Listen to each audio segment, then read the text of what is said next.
Hello बच्चों। नमस्कार, good evening. क्या हाल चाल, कैसे हो सब लोग। लेक्चर नंबर 3 शुरू करते हैं भाई। लास्ट क्लास में हम K2Cr2O7 पढ़ रहे थे और हमने K2Cr2O7 के बारे में कुछ आयंस CrO4 क्रोमेट आयन और डाइक्रोमेट आयन के इंटरचेंज को देखा था। आज कुछ और एक इम्पोर्टेंट सा पॉइंट लेकर आते हैं और जहां से सवाल आ सकता है कि Na2Cr2O7 जो है और K2Cr2O7, इसमें सॉल्युबिलिटी किसकी ज़्यादा होगी।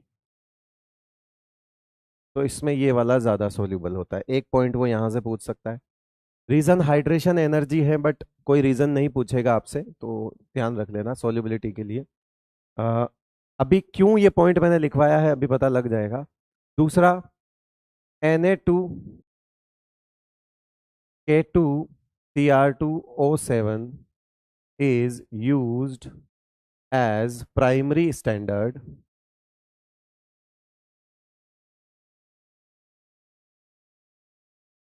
इन वॉल्यूमेट्रिक एनालिसिस, टाइट्रेशन जिसको बोलते हैं हम।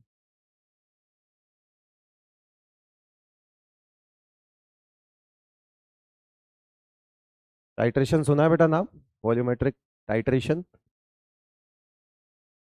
है ना। टाइट्रेशन नाम सुना है। K2Cr2O7 is used as a primary standard in volumetric analysis, है ना। और यहाँ पे अगला पॉइंट लिख देता हूँ कि Na2Cr2O7 due to hygroscopic nature of Na2Cr2O7, it is not used as primary standard।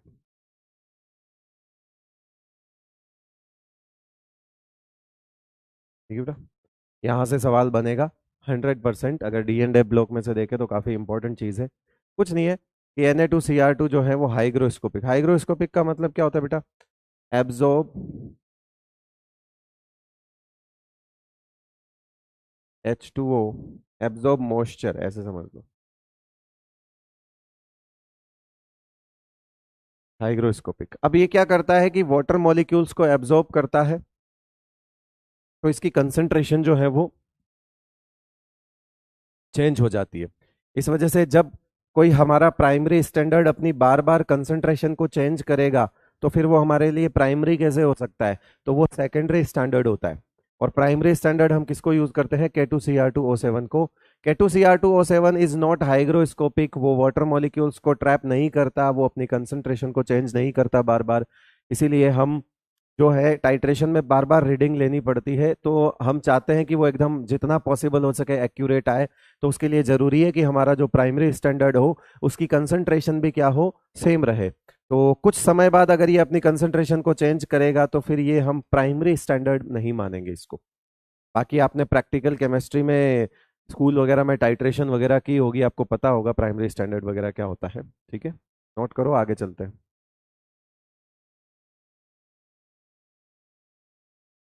और अगर आज क्लास तुम चाहते हो कि जल्दी छोड़ दूं तो नोट बाद में कर लेना, जैसा आपको ठीक लगे।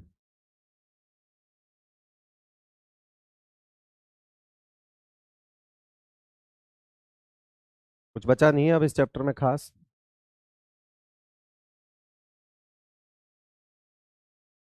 फिर भी जो कुछ चल रहा है वो पहले वालों से तो बेहतर है।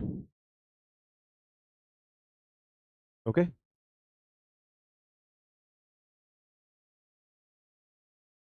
ठीक है बेटा। उसके बाद K2Cr2O7 में आती है उसकी प्रिपरेशन।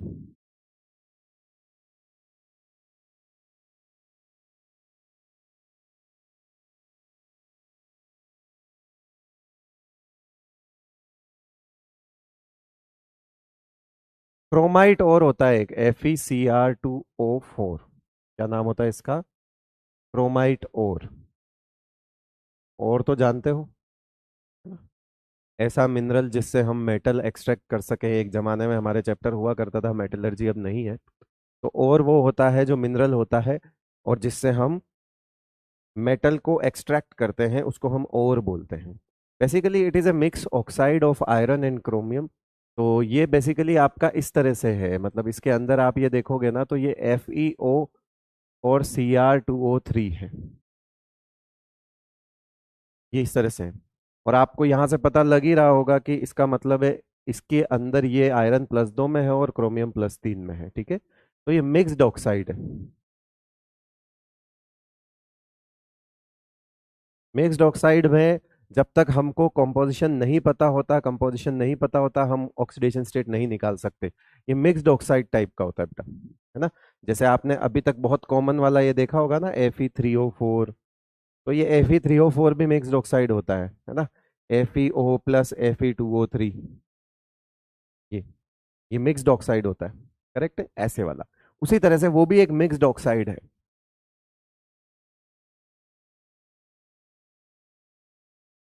ठीक है। तो सबसे पहले जो है हम क्रोमाइट ओर को हीट करेंगे और क्रोमाइट ओर का एयर के साथ ऑक्सीडेशन करेंगे। जब उसको गर्म करेंगे उस ऑक्साइड को, तो उसके साथ क्या करने वाले हैं, हम ऑक्साइड को गर्म करने वाले हैं, ठीक है। और इस FeCr2, अब आप देखते जाइए किस तरह से ये रेडी हो जाएगा। आपको याद करने की जरूरत नहीं है, आप थोड़ा सा ध्यान से सुनेंगे तो भी आपको याद आ जाएगा, क्योंकि आपको कोई लिखना नहीं है कहीं पे पूरा, है ना। एयर के साथ इसको गर्म किया जाता है तो ऑक्सीडेशन होगा, जाहिर सी बात है। और अगर ऑक्सीडेशन होगा तो हमारे पास आ गया एक तो Fe2O3 आ गया और साथ में आ गया मेरे पास CrO3। जरा देखो इसके अंदर क्या आयरन +2 में था, यस। क्या क्रोमियम +3 में था। अब आयरन +3 में आ गया है और क्रोमियम 6 में आ गया है। क्या यहाँ पे ऑक्सीडेशन हो चुका है बेटा? क्या यहाँ पे ऑक्सीडेशन हो चुका है? इस जगह पे क्या हो गया, ऑक्सीडेशन।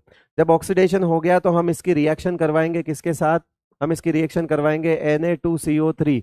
Na2CO3 नेचर में कैसा होता है, एसिडिक होता है या बेसिक, कौन बताएगा? Na2CO3 नेचर में कैसा होता है, एसिडिक या बेसिक? जल्दी।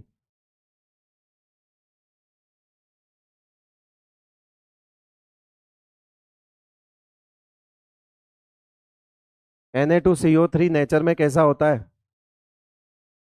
बेसिक। क्या ये बेसिक है? ठीक है।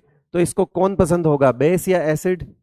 तो कौन पसंद होगा, बेस या एसिड? तो क्या इसको एसिडिक पसंद होगा, ये एसिडिक होता है और ये बेसिक होता है, ठीक है। तो ये आयरन का +3 ऑक्साइड बेसिक है, क्रोमियम का +6 ऑक्साइड एसिडिक है। बताओ किसकी किसकी बनेगी, इसकी इसकी बनेगी। जब इसकी इसकी बनेगी तो बताओ क्या ये यहाँ पे साथ में आएगा या रिमूव हो जाएगा? तो इसको हमको चाहिए भी नहीं, तो यहाँ पे आयरन का ऑक्साइड हमारे को नहीं चाहिए, तो ये रिमूव हो गया और बन गया बेटा क्या, अब बन गया क्या, Na2CrO4। अब Na2CrO4 को कहते हैं सोडियम क्रोमेट। क्या बोलते हैं इसको, सोडियम क्रोमेट। क्या नाम हो इसका, सोडियम क्रोमेट। अगर मुझे सोडियम क्रोमेट से सोडियम डाई क्रोमेट बनाना है तो क्या करूं, बताओ, लगाओ दिमाग, सब कुछ पढ़ा रखा है। अगर मुझे सोडियम क्रोमेट से सोडियम डाई क्रोमेट बनाना है तो क्या करूं?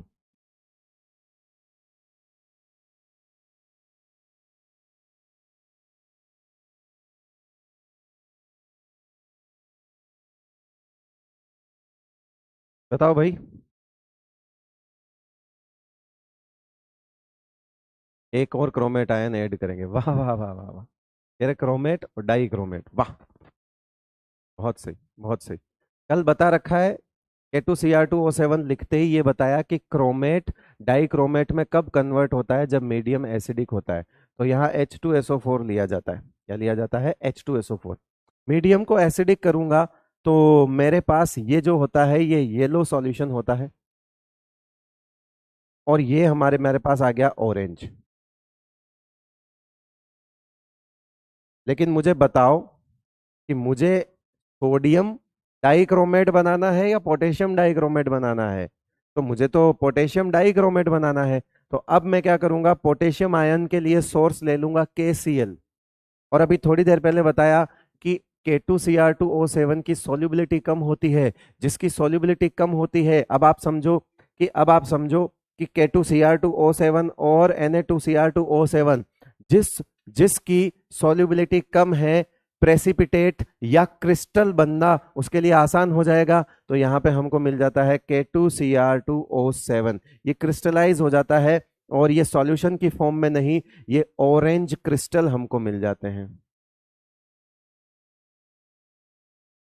ये प्रेसिपिटेट आ जाता है बेसिकली हमारे, जिसकी सॉल्युबिलिटी कम है उसका प्रेसिपिटेशन आसान होता है। अगर आपको याद हो KSP और KIP, आपको फिजिकल केमिस्ट्री में पढ़ा होगा, है ना, टोटल सॉल्युबिलिटी प्रोडक्ट और टोटल आयनिक प्रोडक्ट। अगर KIP की वैल्यू KSP से ज्यादा हो जाती है तो इसका मतलब है उसके आयनिक प्रोडक्ट ज्यादा है, आयंस, नंबर ऑफ आयंस हैं वो एक जगह जमा होकर प्रेसिपिटेट बनना शुरू कर देते हैं।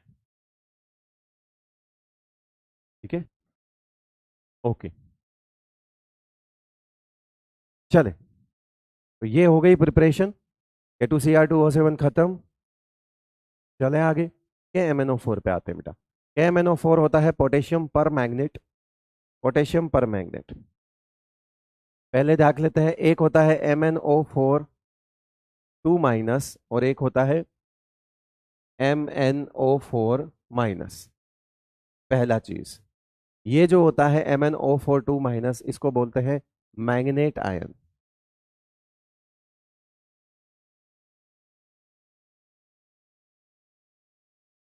स्टेबल इन बेसिक मीडियम, ये होता है पर manganate ion.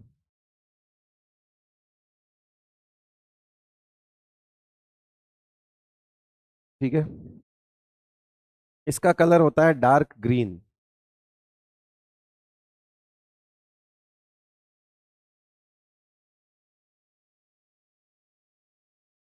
Unpaired electron present होता है इसमें,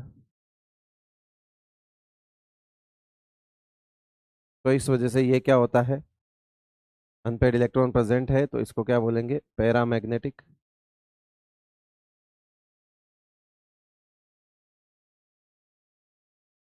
ठीक है, और इसका कलर जो होता है ये होता है आपका वॉयलेट कलर, लिख दो।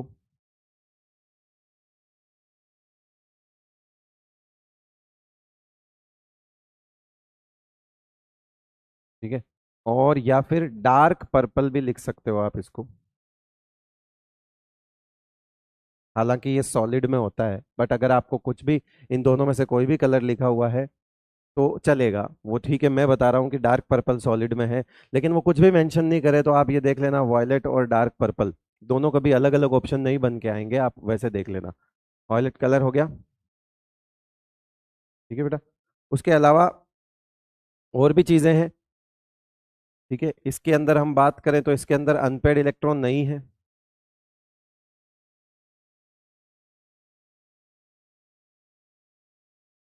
एब्सेंट।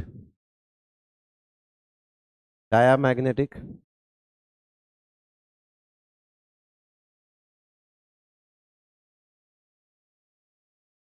बट टेम्परेचर डिपेंडेंट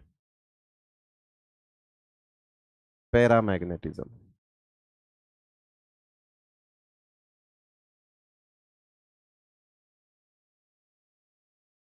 बस ये लाइन जैसे लिखी है वैसे ही याद रख लेना, क्योंकि हमारे काम की नहीं है। आपको तो अगर सिंपल से शब्दों में पूछे तो डायामैग्नेटिक ही बोलेंगे। बाकी अगर आप, एक लाइन एनसीईआरटी में लिखी हुई है कि टेम्परेचर डिपेंडेंट पैरामैग्नेटिज्म होता है, जिसको मॉलिक्यूलर ऑर्बिटल थ्योरी से समझाया जाता है, वो हमारे सिलेबस में नहीं है। उन्होंने ये लिखा हुआ है, बियॉन्ड द सिलेबस वाली बात हो जाएगी, उन्होंने ऐसा लिखा हुआ है। ठीक है भाई, नोट करो फटाफट।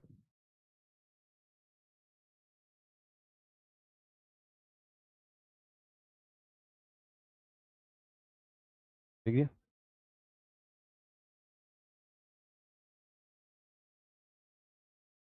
सही कर देना भाई, मेरे हर बार की दिक्कत है। वायलेट की स्पेलिंग में मैं ओ और आई इधर उधर हो जाते हैं मेरे, तकलीफ है, क्या करूं, वायलेंस, बता। ठीक है। ठीक है। इसमें जो कलर होता है एनसीईआरटी में लिखा हुआ पॉइंट है, वैसे तो शायद नहीं भी होगा तो नोट कर लो। Colour due to charge transfer.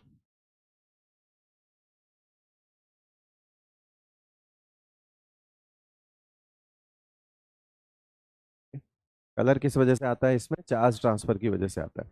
अब ये चार्ज ट्रांसफर वगैरह ये सब एमएससी के टॉपिक है बेटा, कभी कोई नहीं पूछेगा तुमसे कैसे चार्ज ट्रांसफर हुआ क्या है ना। अभी चाहूँ तो मैं सिर्फ अकेले चार्ज ट्रांसफर पे 4 लेक्चर ले सकता हूँ, बट वो नहीं चीज़ है। मैं खुद को रोक के ही पढ़ा रहा हूँ ये सब चीज़ें, क्योंकि काम की नहीं है। चार्ज ट्रांसफर होता है।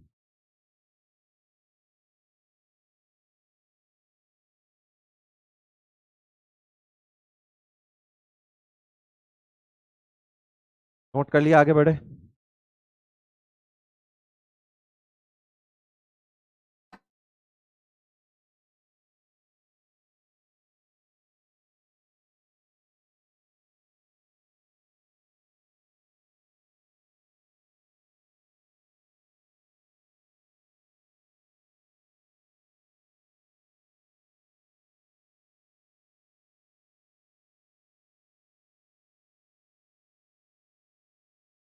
और क्या लिख सकते हैं हम इसको? MnO4 2 तो और इधर हम MnO4 बना लें। इनकी स्ट्रक्चर बना सकते हो। ये Mn है, 4 ऑक्सीजन लगा दो, लगा दिए। एक माइनस है, दो तीन डबल है, ठीक है।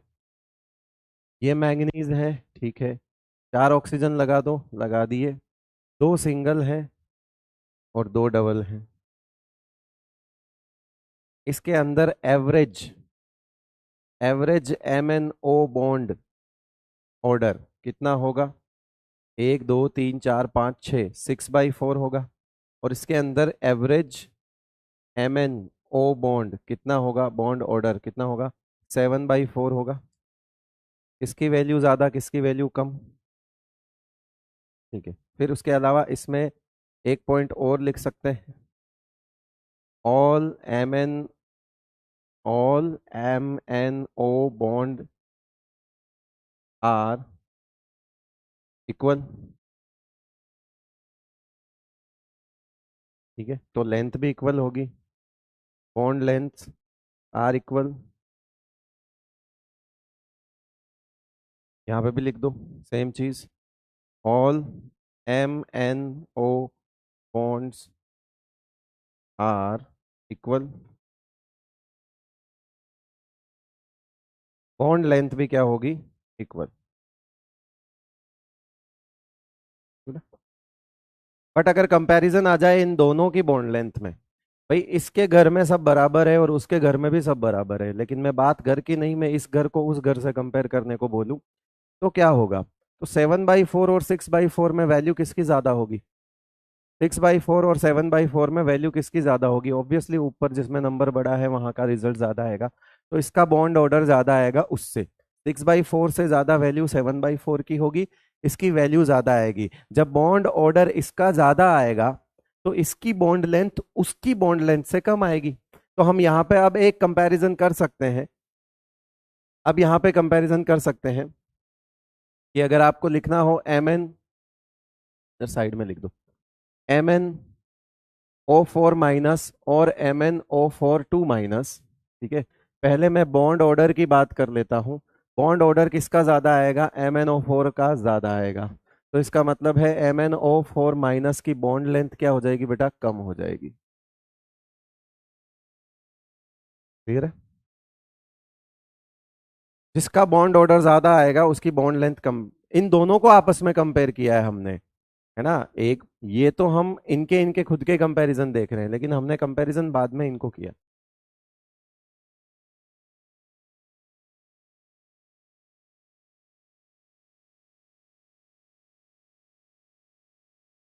आगे बढ़े। आसान है। ठीक है, चलते हैं आगे। प्रिपरेशन पे आ जाते हैं। प्रिपरेशन पे आ जाते हैं। प्रिपरेशन इसकी होती है MnO2 जो कि पायरोलू साइट होता है, उसको पहले ऑक्सीडाइज किया जाता है। उसको ऑक्सीडाइज किया जाता है एयर KOH और KNO3 के साथ ऑक्सीडाइज किया जाता है, और इसको K2MnO4 बना दिया जाता है। यानी कि आप जो हैं वो +4 से +6 तक तो आ सकते हो, और ये कहलाता है आपका पोटेशियम मैग्नेट। K2MnO4 है ये, KMnO4 नहीं है। इसका क्या नाम होता है? Potassium magnet. अब यहां से तीन रास्ते हैं। पहला रास्ता इलेक्ट्रोलाइसिस।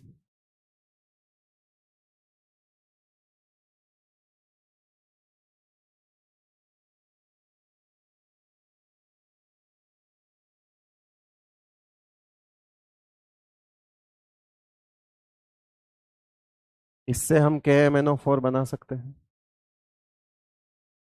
ठीक है भाई। दूसरा रास्ता, हम O3 ले सकते हैं, ऑक्सीडाइजिंग एजेंट है। उससे भी हम क्या बना सकते हैं? KMnO4 बना सकते हैं। इन सब में देखो +7 आ गया। हम 6 से 7, 6 से 7 यानी कि ऑक्सीडाइजिंग एजेंट की ही बात करें। और एक और है कि हम मीडियम एसिडिक ले सकते हैं, तो ये डिसप्रपोर्शनेट हो जाता है KMnO4 और MnO2 में, है ना? MnO2 में ये इस तरह से डिसप्रपोर्शनेट हो जाता है।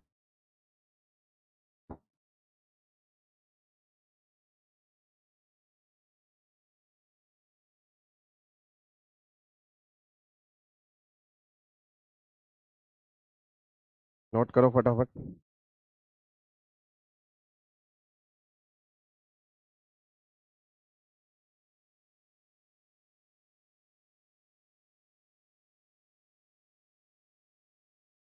ये इसका कॉमर्शियल मेथड होता है।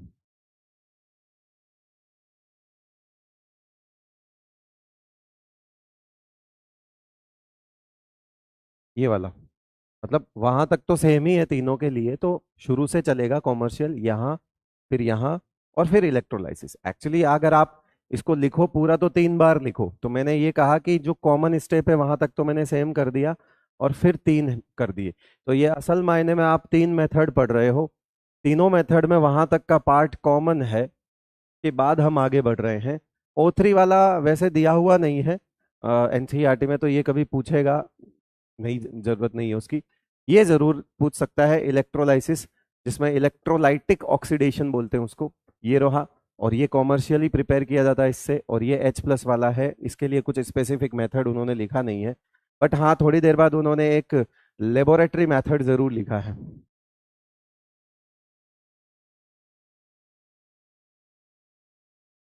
वो लेबोरेटरी मेथड क्या है कि उन्होंने Mn+2 आयंस की S2O8 2- के साथ रिएक्शन करवा दी, है ना? मतलब मैंगनीज +2 का कोई भी सैंपल, और वो भी पर सल्फेट, है ना, पर सल्फेट आयन के साथ रिएक्शन करवा दी एक्वस मीडियम में। ठीक है, एक्वस मीडियम में ये रिएक्शन करवा दी, और इससे ये क्या हो जाएगा? ये बन जाएगा MnO4- और साथ में आ जाएगा SO4 2-। ठीक है भाई,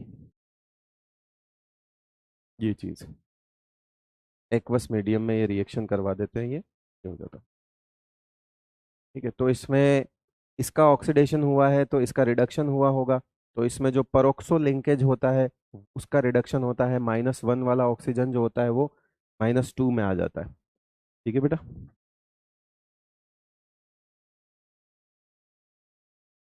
यहाँ ये रिड्यूसिंग एजेंट का काम करता है, और ये ऑक्सीडाइजिंग एजेंट का काम करता है।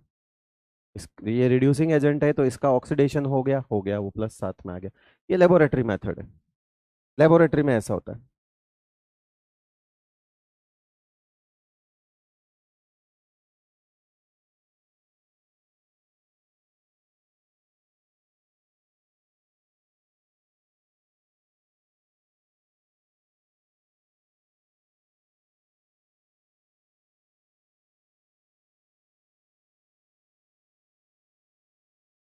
ठीक है भाई।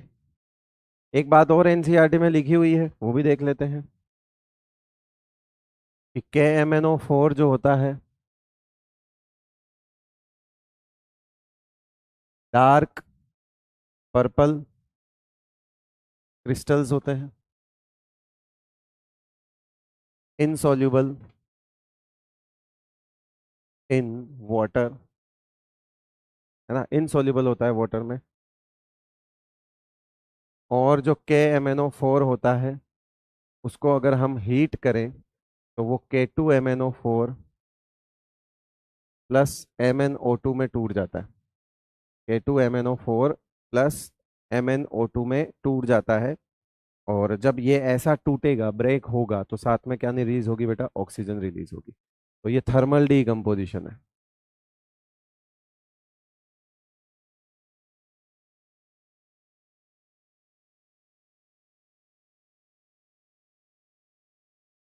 KMnO4 का थर्मल डीकंपोजिशन है K2MnO4 plus MnO2 plus O2, है ना।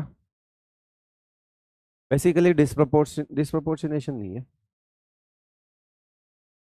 दोनों ही कम में ही आए हैं। ये +6 में आया है, ये +4 में आया, है ना। 7 वाले में से ऑक्सीजन रिमूव होगी तभी तो ये अपनी ऑक्सीडेशन स्टेट को कम करेंगे। सर डिलीटेड चैप्टर्स पढ़ने पड़ेंगे? नो, जो डिलीट हो गए उनको छोड़ दीजिए आप। अब बिल्कुल नहीं, क्योंकि जेई मेंस ने भी अपना जो अपडेटेड सिलेबस दिया है, तो इसका मतलब है अब बाहर से आने का चांस तो बिल्कुल भी नहीं है। बिल्कुल नहीं, जो मतलब कि मेटलर्जी, एस ब्लॉक और हाइड्रोजन अब ना पढ़े आप, ज़्यादा बेहतर है। पी ब्लॉक को लेकर कंट्रोवर्सी है, पी ब्लॉक पूरा आएगा या नहीं आएगा ये नहीं पता, पूरा ही पढ़ना पड़ेगा, ठीक है ना। पी ब्लॉक पूरी तरह से रिमूव नहीं हुआ है और ना उन्होंने स्पेसिफिक पार्ट लिखा है वहां पे कि क्या पढ़ना है, तो इसका मतलब है पी ब्लॉक पढ़ना तो पूरा ही पड़ेगा। पर तकलीफ की बात यह है कि जिन चैप्टर्स को हम एक एक सवाल के चक्कर में छोड़ भी सकते थे, आज इस तरह के जो D&F ब्लॉक वाले चैप्टर्स हैं बेटा, वो बहुत ज़्यादा वेटेज रख लेंगे। हो सकता हो अगर आज की तारीख में D&F ब्लॉक से 3 सवाल आते हैं तो ये अच्छी बात नहीं है। इस मतलब ऑल इंडिया लेवल के कंपटीशन एग्जाम के लिए बिल्कुल भी अच्छी बात नहीं है कि D&F ब्लॉक से 3 सवाल पूछे जाएं। ये बिल्कुल अच्छी बात नहीं है, ठीक है, क्योंकि ये आप खुद जान रहे हो ये क्या चीज़ें हैं। मतलब ये ऑलमोस्ट ऐसा हो गया कि एक लाइन याद करो, फिर दूसरी लाइन याद करो, फिर तीसरी लाइन याद करो, कोई कनेक्शन नहीं है। इनफैक्ट वो खुद अपनी किताबों में रीजंस नहीं बताते हैं और हम बता नहीं सकते हैं, क्योंकि वो PhD MSc लेवल की चीज़ें होती हैं, हम कैसे पढ़ा दें आपको। अगला कह रहा है चार्ज ट्रांसफर, तो हम सिर्फ चार्ज ट्रांसफर का नाम ले सकते हैं, हम पढ़ा नहीं सकते आपको। तो ये चैप्टर वैसे अगर आप हायर स्टडी के लिए देखो तो D&F ब्लॉक से तगड़ा कोई चैप्टर ही नहीं है। बहुत अच्छा चैप्टर है हायर स्टडीज में, क्योंकि इनके ही एलिमेंट्स पे अभी तक स्टडी चल रही है। ये एलिमेंट ऐसे हैं जो नई नई जो इन्वेंशन है, नई नई जो डिस्कवरी है, वो इनके मेटल से अभी निकल रही है। इंडस्ट्री में सबसे काम आने वाले मेटल्स होते हैं ये। बट ठीक है, या तो आप फुल फुल फ्लैश दे दो फिर कोर्स देना है तो। बट आपने दे दिए इंफॉर्मेशन, छोटे छोटे डेटा कलेक्ट करके आपने एक चैप्टर बना दिया 5-6 पेजेस का। अब आप उसमें से 3 सवाल बना दोगे तो बच्चा कैसे करेगा? आप समझिए, मतलब ज्यादा बेहतर था कि इसमें से एक आता तो कम से कम हम मैं कई बार मैं ऑफलाइन में तो बच्चों को, जो जो बच्चा मेरे को एट द एंड ये बोलता था आके कि सर D&F ब्लॉक नहीं हो रहा है, मैं उसको ये बोलता था छोड़ दे, एक सवाल आएगा वो छोड़ देना। अब मैं नहीं बोल सकता ये बात, क्यों? क्योंकि अब मैं बोल ही नहीं सकता ना कि एक सवाल आएगा। अब इस चैप्टर का वेटेज बढ़ चुका है क्योंकि बाकी सब रेस में से हट गए।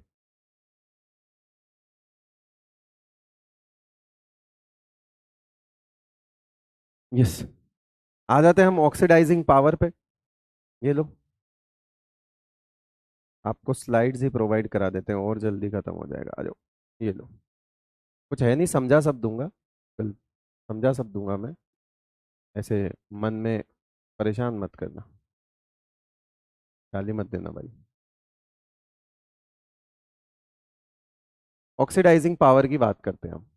कुछ इंपॉर्टेंट प्रॉपर्टीज KMnO4 हमने प्रिपरेशन देख ली, KMnO4 के बारे में सब कुछ देख लिया, अब ऑक्सीडाइजिंग पावर की बात करते हैं। ये देखो, both are strong oxidising agent, दोनों के दोनों बहुत स्ट्रॉन्ग ऑक्सीडाइजिंग एजेंट होते हैं। कौन? K2Cr2O7 और KMnO4। क्यों? क्योंकि दोनों अपनी हाईएस्ट ऑक्सीडेशन स्टेट में प्रेजेंट हैं। और जो हायर ऑक्सीडेशन स्टेट में, हाईएस्ट ऑक्सीडेशन स्टेट में प्रेजेंट होता है, उसकी ऑक्सीडेशन स्टेट बढ़ नहीं सकती, कम होने के ही चांस होंगे। तो जो भी अपनी हाईएस्ट ऑक्सीडेशन स्टेट में होता है वो सिर्फ अपनी ऑक्सीडेशन स्टेट को कम ही कर सकता है। अब जब कम करेगा तो क्या हो जाएगा, ये 7 से कहाँ जाएगा, कम होएगा। और जो जो कम करेगा उसका मतलब है उसका खुद का रिडक्शन होगा, और खुद का रिडक्शन होगा तो मतलब वो कौन से एजेंट होंगे बेटा, ऑक्सीडाइजिंग एजेंट होंगे। तो इसीलिए जो अपनी हाईएस्ट ऑक्सीडाइजिंग अपनी हाईएस्ट ऑक्सीडेशन स्टेट में होता है वो अगर कभी काम करे तो ऑक्सीडाइजिंग एजेंट का ही काम कर सकता है, रिड्यूसिंग एजेंट का तो वो कतई नहीं कर सकता। ठीक है, अब आ जाइए MnO4 माइनस, इसमें से MnO4 माइनस ले लिया, इसमें से Cr2O7 2 माइनस ले लिया, दोनों ऑक्सीडाइजिंग एजेंट हैं। शर्त लगी कि ये दोनों स्ट्रॉन्ग है तो इनमें से बेहतर कौन है, तो आंसर है ये रहा, MnO4 माइनस इससे भी बेटर है। पूछो क्यों। MnO4 माइनस रिड्यूस होके +7 से +2 में जाएगा, जब वो +2 में जाएगा तो D5 स्टेबल कॉन्फ़िगरेशन अचीव करेगा, इसीलिए get easily reduced to achieve D5। इसको एक सपना, एक लालच दिखा रखा है तुमने कि देख भाई तू 2 में जाएगा ना, बोले हाँ, तो जब तू 2 में जाएगा तो तेरे को D5 स्टेबल कॉन्फ़िगरेशन मिलेगा। तो वो बोलता है अच्छा फिर जल्दी जल्दी इलेक्ट्रॉन खिला यार, मेरे को भी D5 स्टेबल होना है। तो वो रिडक्शन, उसका जल्दी जल्दी रिडक्शन हो जाएगा, जिसका रिडक्शन होता है वो ऑक्सीडाइजिंग एजेंट होता है बेटा। तो ये get easily reduce to achieve D5 half filled stable configuration, जल्दी से ये काम कर लेगा। तो ये जल्दी आ जाएगा, ये थोड़ा देर से आएगा, ऐसा नहीं कह सकते कि ये बहुत वीक है, ऐसा भी नहीं है।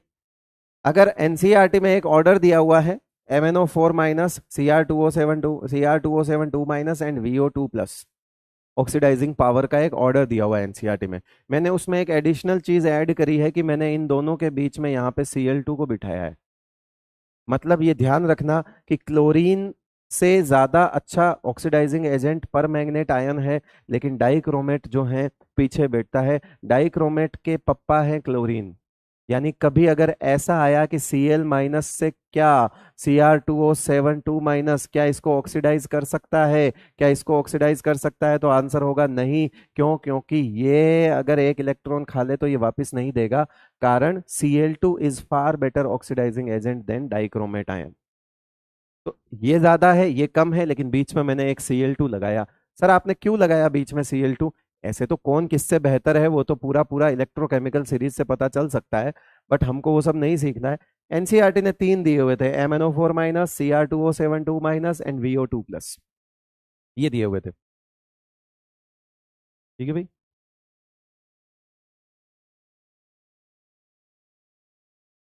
नोट किया, आगे चले।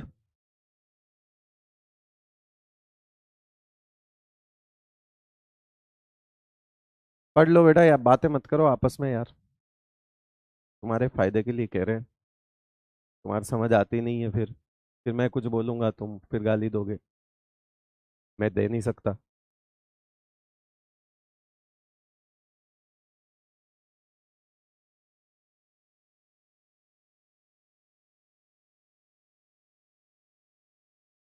अब अभी आपने कहा कि ऑक्सीडाइजिंग प्रॉपर्टी है दोनों की, ठीक है, तो हम ऑक्सीडाइजिंग रिएक्शंस देख लें फिर, आ जाओ फिर।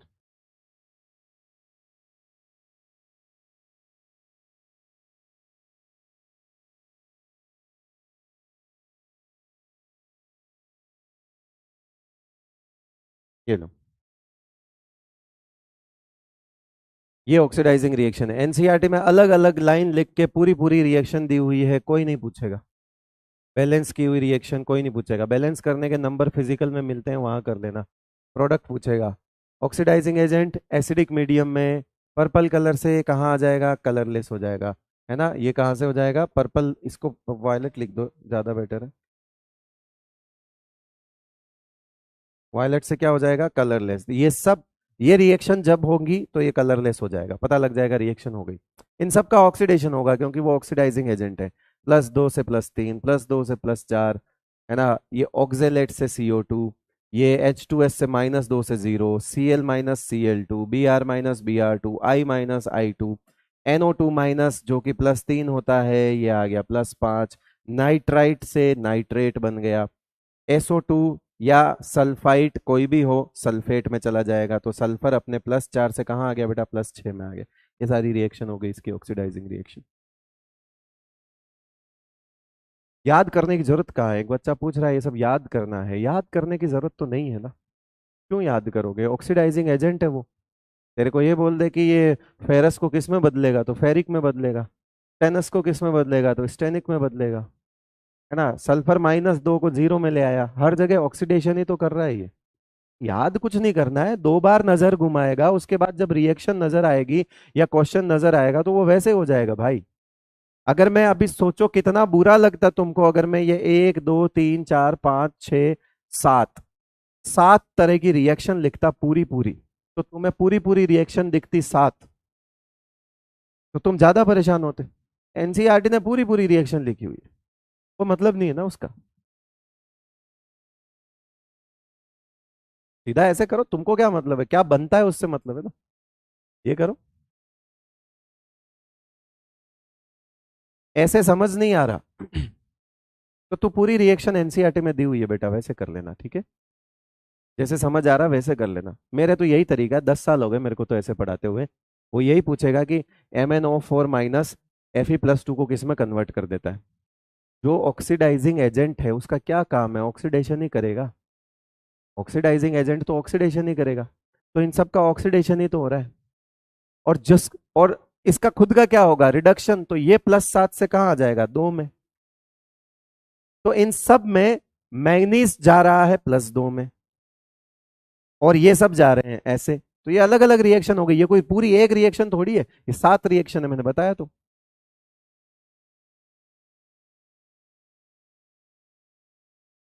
वैसे कर लेना तुमको अच्छा लगता है तो वैसे कर लेना। फिर मैसेज करना इंस्टाग्राम पे, सर शॉर्ट नोट्स कैसे बनाए। बता दूंगा मैं भी, मैं फिर ऐसे बना के भेज दूंगा। तब बोलोगे यस सर बहुत अच्छा है ये शॉर्ट नोट्स।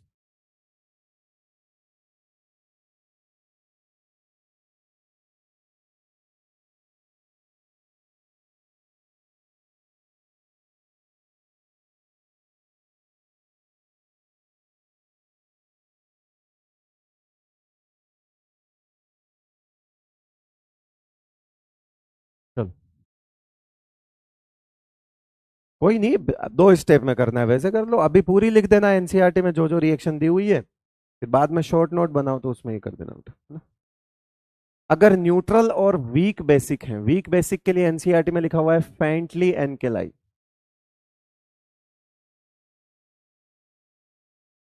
एक ही बात है वो, फेंटली एल्केलाइन का मतलब है वीक बेसिक। इसके अंदर जो सबसे इंपॉर्टेंट चीज वो यही है, और वो कौन सी चीज है वो देख लो। ये देखो,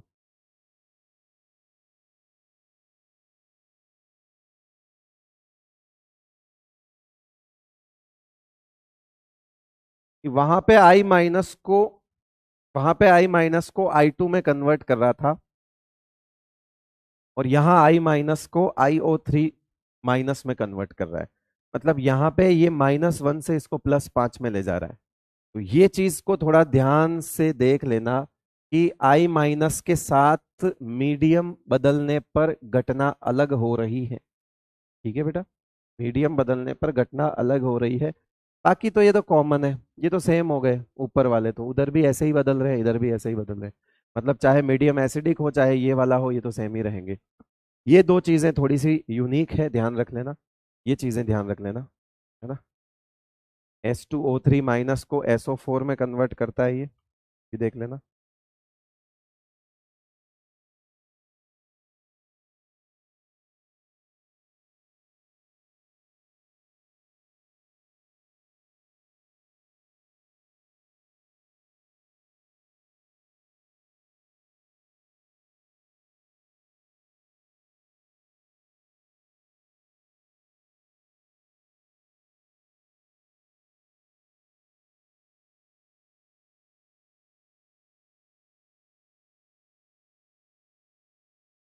चले आगे भाई, नोट कर लो, इसमें कुछ समझाने का थोड़ी है मेरे भाई, होता तो समझा देता। ऐसा काम डाइक्रोमेट भी करता है ना? एक बच्चा पूछ भी रहा था कि ये तो KMnO4 की बात कर रहे हो, तो डाइक्रोमेट के लिए नहीं होगा क्या ऐसा? अरे है भाई, लाया हूँ वो भी। देख, उसके अंदर ज्यादा पंचायती नहीं है ये ले।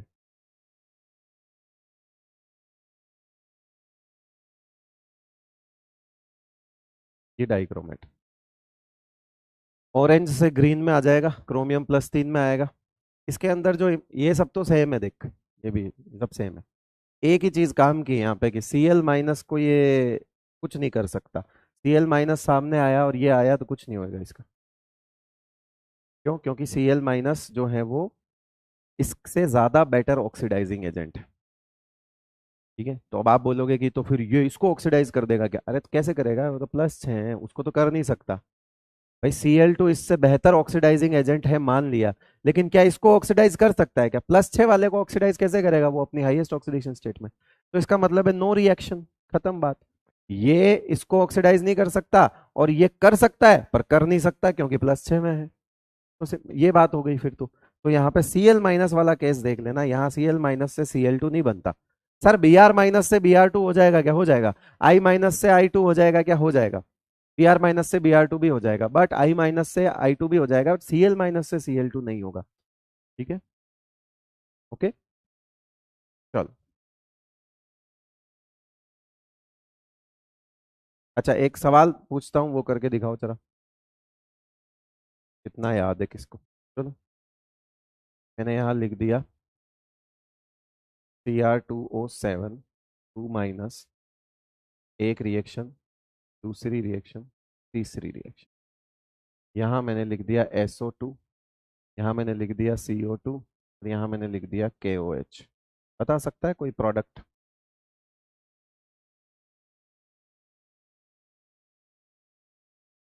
CO2 के साथ क्या रिएक्शन होगी? CO2 के साथ क्या रिएक्शन होगी?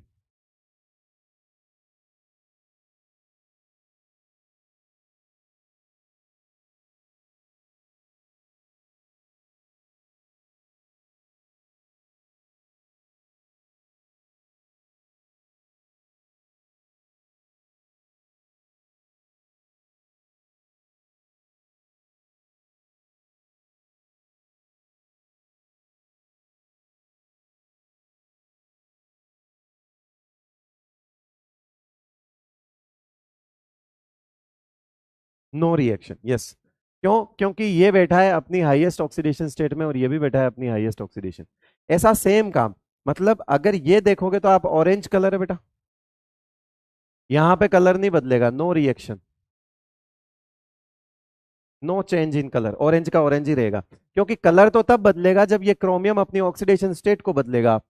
CO2 भी +4 में, ये +6 में, दोनों अपनी हाईएस्ट ऑक्सीडेशन स्टेट में बैठे हैं, क्या करें? अचार डालेंगे? कुछ नहीं, बैठे रहेंगे चुपचाप, नो रिएक्शन। लेकिन SO2 के पास रेंज है, सल्फर के पास रेंज है, सल्फर +4 से +6 में जा सकता है, यानी कि ये SO4 2- में कन्वर्ट हो सकता है, और साथ में ये Cr+3 में कन्वर्ट हो जाएगा। अगर ऐसा है तो इनका कंपाउंड क्या बनेगा वो देखो जरा। इनका कंपाउंड, इसको ऐसे लिख देते हैं, Cr+3 में चला जाएगा और SO4 2- में बदल जाएगा, और इसका कंपाउंड क्या बनेगा? Cr2SO4 3 बन जाएगा। ये ग्रीन कलर का कंपाउंड होता है।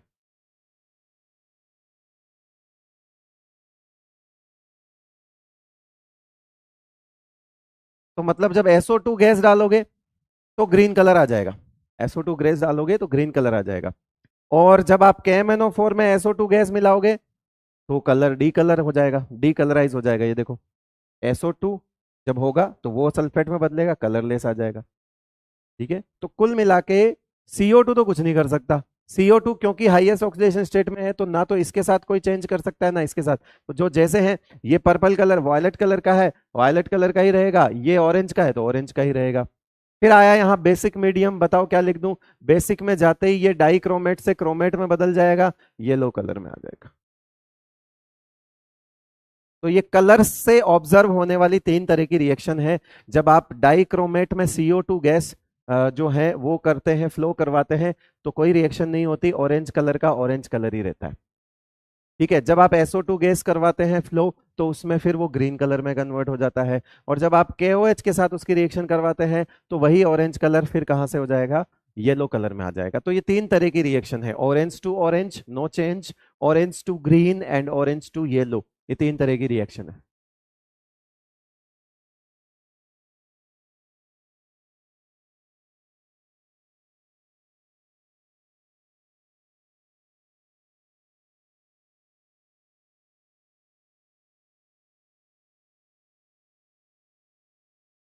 ओके, समझ में आ गया बहुत अच्छे से।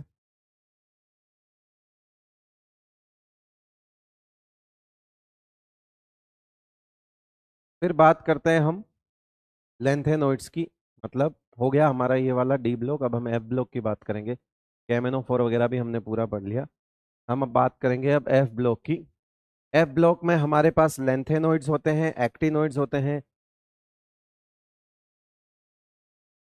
एक्टिनोइड्स, लेंथेनोइड्स ये 58 to 71 होता है ना। सीरियम टू ल्यूटेशियम होता है, और इनका पीरियड 6 होता है। ग्रुप जो है इनका 3 होता है।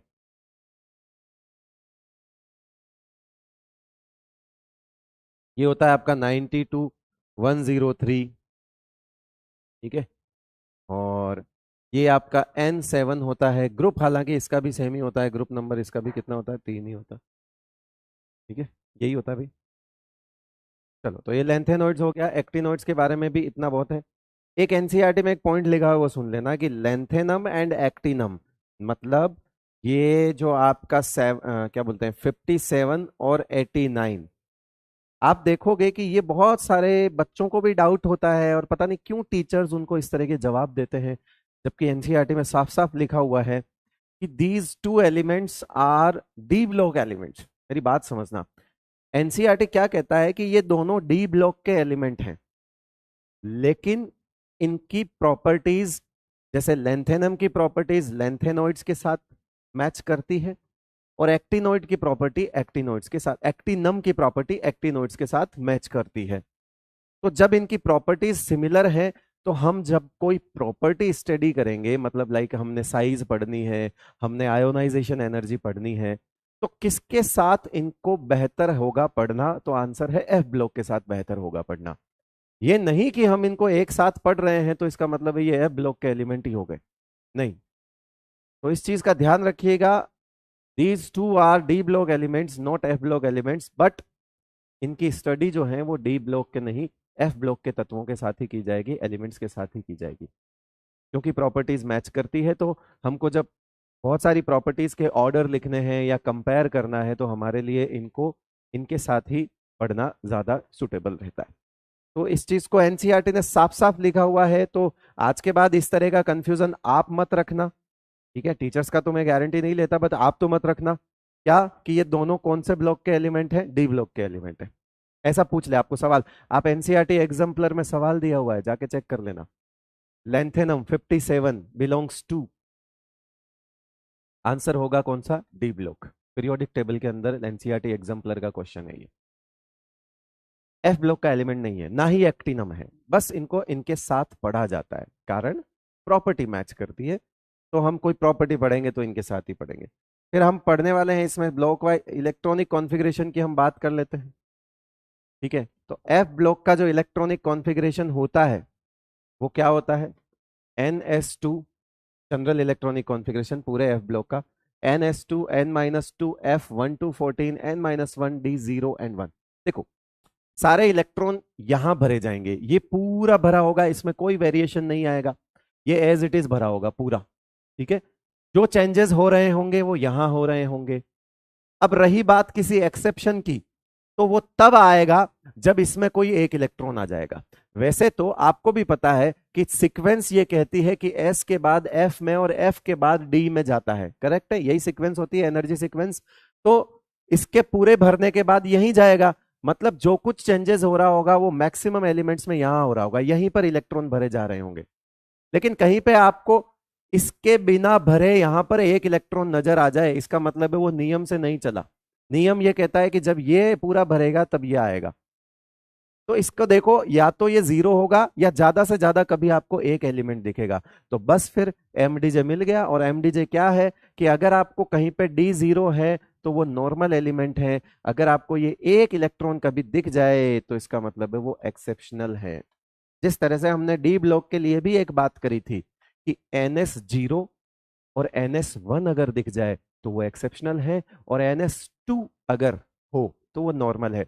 यहां पे हमने NS में हम नहीं देख सकते, क्योंकि NS में तो सबके सब 2 ही होंगे, इसमें कोई दिक्कत नहीं। यहाँ पे वेरिएशन होगा ही होगा, लेकिन हम 1 वाले को यहाँ पे एक्सेप्शनल मानेंगे और 0 वाले को यहाँ पे नॉर्मल मानेंगे। और एक यूनिक केस है जिसमें D2 भी होता है, and that is only for the thorium. तो कुल मिला के ये वैसी सी ही बात हो गई जैसी डी ब्लॉक में हो रही थी, कि NS0 NS1, और 0 सिर्फ एक एलिमेंट के लिए था, तो यहाँ पे 2 सिर्फ एक एलिमेंट के लिए होगा। D2 is only for the thorium 90, ये वाला है। तो ये चीज आप पहले लिखो, ज्यादा बेटर है, क्योंकि सवाल करने की अप्रोच ये चीजों से ही आएगी। आप बैठ कर, आपको कोई नहीं बोलेगा कि ले बेटा बैठ, जरा मेरे को एफ ब्लॉक के सारे कॉन्फ़िगरेशन लिख के बता। नहीं आएगा ना ऐसा सवाल, ऐसा तो नहीं आएगा। आएगा तो स्कूल में आएगा, स्कूल वाले में, स्कूल वालों ने पढ़ाया होगा। बैच का नाम लक्ष्य नीट है, लक्ष्य स्कूल नहीं है। ठीक है, तो यहाँ हमारा लक्ष्य नीट है, तो हम लक्ष्य के अकॉर्डिंग काम करेंगे बेटा।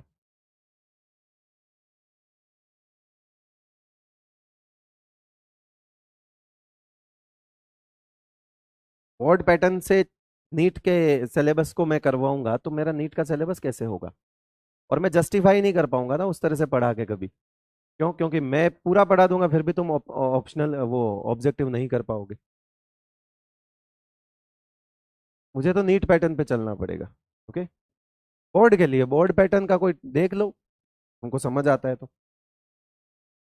मैं उसकी गारंटी बोर्ड पैटर्न की कैसे ले लूँ बेटा? हाँ, हो सकता हो एडिशनल आपकी इसमें मेहनत करवाते होंगे। ये लो, अब तक 56 भरो। इसमें 2 तरह के एमडीजे हैं। ये MDJ2 वो हैं जो हम किस तरह का पैटर्न फॉलो कर रहे थे, जैसे डी ब्लॉक में हम बोल रहे थे ये होता है और ये नहीं होता, ये रहे, ये नहीं होते हैं और ये रिपीट होते हैं। ये तो हो गया। इससे आसान एक और होता है, जिसको इसलिए मैंने 1 नाम दिया है, वो सुनो। इस सारे सारे लेंथेनोइड्स में, सारे लेंथेनोइड्स में इनर्ट गैस जो पहले भरी जा चुकी होगी वो होगी जिनोन, यानी ब्रैकेट में आप जिनोन लिख सकते हो।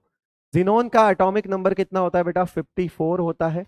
और अभी हमने कहा अभी हमने कहा कि ये सब में रहेगा, मतलब ये 2 इलेक्ट्रॉन एस के तो कहीं नहीं जा रहे, यानी कि जीनोन के 54 और ये 2 इलेक्ट्रॉन NS2 वाले, जीनोन के 54 और ये 2 इलेक्ट्रॉन कहीं नहीं जा रहे, सब में 6s2 है, देख लो 6s2।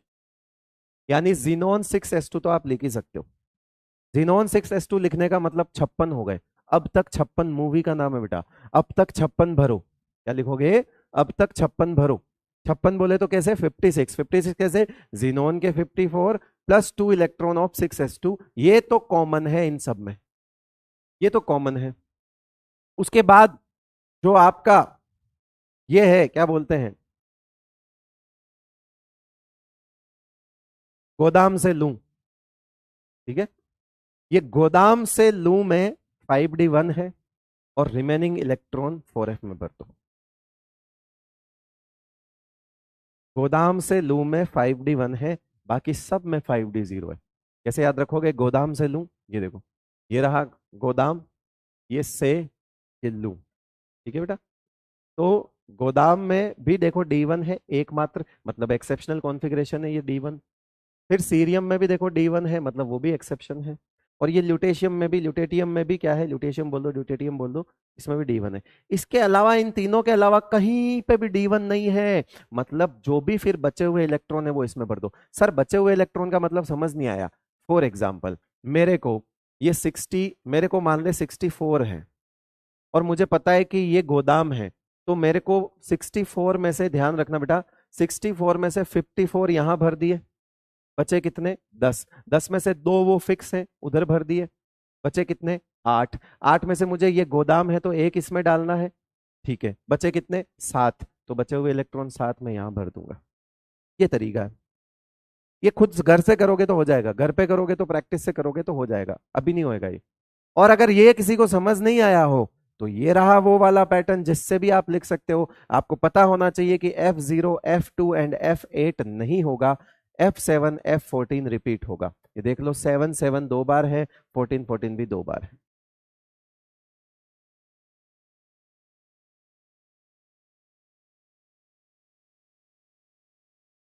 और मेरे लिए, अगर मेरी बात मानते हो तो ये वाला इसके लिए इधर वाला ज्यादा बेटर है। क्यों? क्योंकि आपसे सवाल पूछा जा सकता है कि एक्सेप्शनल कॉन्फ़िगरेशन एफ ब्लॉक में लेंथेनॉइड में कौन सा है। तो यहां से पता लग रहा है आपका गोदाम से लूं, ये लो, गोदाम से। वैसे तो मैं इस बार इसको गोदाम कर दिया है, वरना मैं यहाँ कुछ और लिखता हूँ और बोलता हूँ तो मुझे शिक्षक होने के नाते वो शोभा नहीं देता बोलना, इसलिए मैं नहीं बोलूंगा बेटा, है ना। एक ऑफलाइन में तो फिर भी बोल दूं मैं।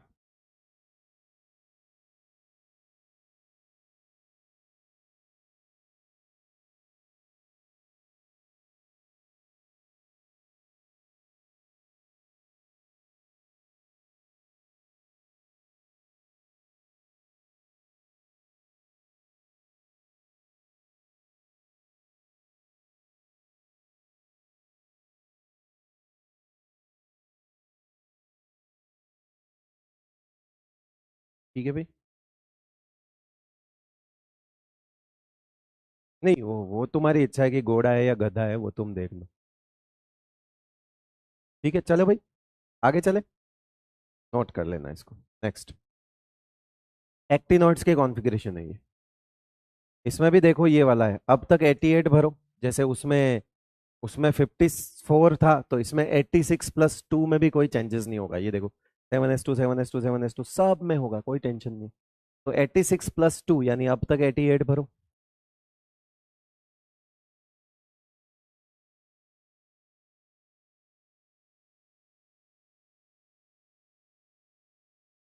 तुम महाराष्ट्र से होगा, क्या करना, वोट डलवाएगा क्या ले जाके, क्या चाह रहा है?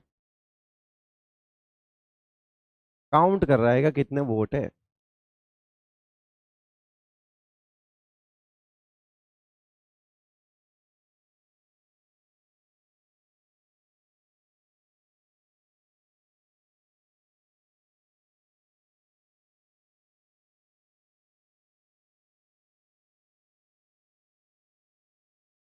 तो अब देख लो, 90 के लिए खास तौर से ध्यान रखे, वो मैंने पहले ही बता दिया था, थोरियम में D2 होता है। देख लो, 91 92 93 96 90 103 में D1 होता है, रिमेनिंग इलेक्ट्रॉन इन 5f। अब आप इनके एलिमेंट लिख कर कोई बढ़िया सी ट्रिक बनाकर मुझे इंस्टाग्राम पे भेज देना। ठीक है, मेरे पास तो नहीं है। इनके एलिमेंट के नाम लिख देना, 91 है ना, 91 92 93 96, 91 ये PAUNP, 96 हो गया CM, और ये 103 हो गया LR। इसकी कोई बढ़िया सी ट्रिक बना लेना जो अगले अगली बार बच्चों का भला हो जाएगा, है ना। इंस्टाग्राम पे भेज देना मेरे को, मतलब जैसे उसमें वो गोदाम से लू में D1 था ना, यहाँ कुछ बना देना, बन जाए तो मेरे लिए आसान हो जाएगा। ठीक है।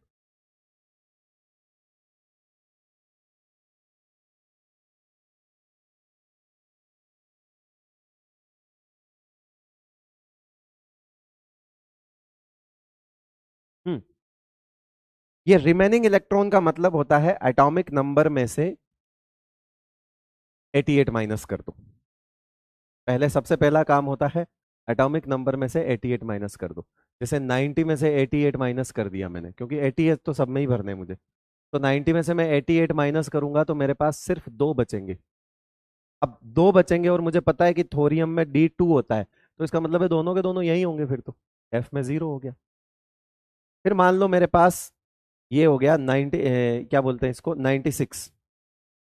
ठीक है, लेकिन 96 का भी ध्यान रखना, उसमें भी 1 होता है। बिना एक्सेप्शन वाला ये वाला 94 ले लेते हैं। अब जैसे मान के चलो कि 98 ले लेते हैं, मेरे लिए जोड़ बाकी आसान हो जाएगी।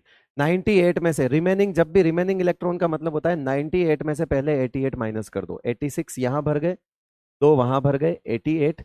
98 माइनस 88, 10 इलेक्ट्रॉन्स हैं, और कोई इसमें एक्सेप्शन नहीं है। तो इसका मतलब है वो 10 के 10 इलेक्ट्रॉन देख लो एफ में ही आ जाएंगे, फिर सीधी बात। ऐसा। तो वो आपको जितना मुश्किल अभी लग रहा है, वो जब आप कॉन्फ़िगरेशन लिखोगे तो वो बहुत आसान हो जाएगा आपके लिए। अरे इधर तो आ गई। सर तुम्हें कोठून आहत।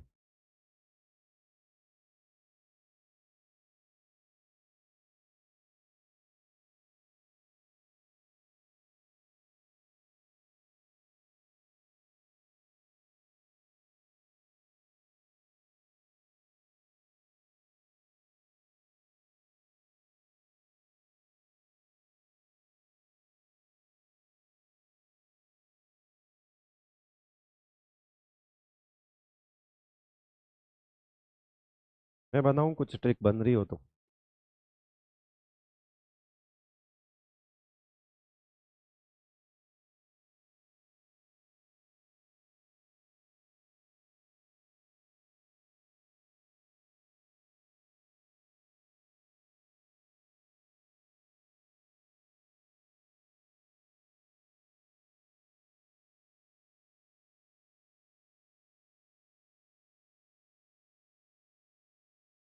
थोड़ी देर बाद तक तो बन जाएगी, बढ़िया बना दूंगा, अभी तो फिलहाल नहीं बन रही।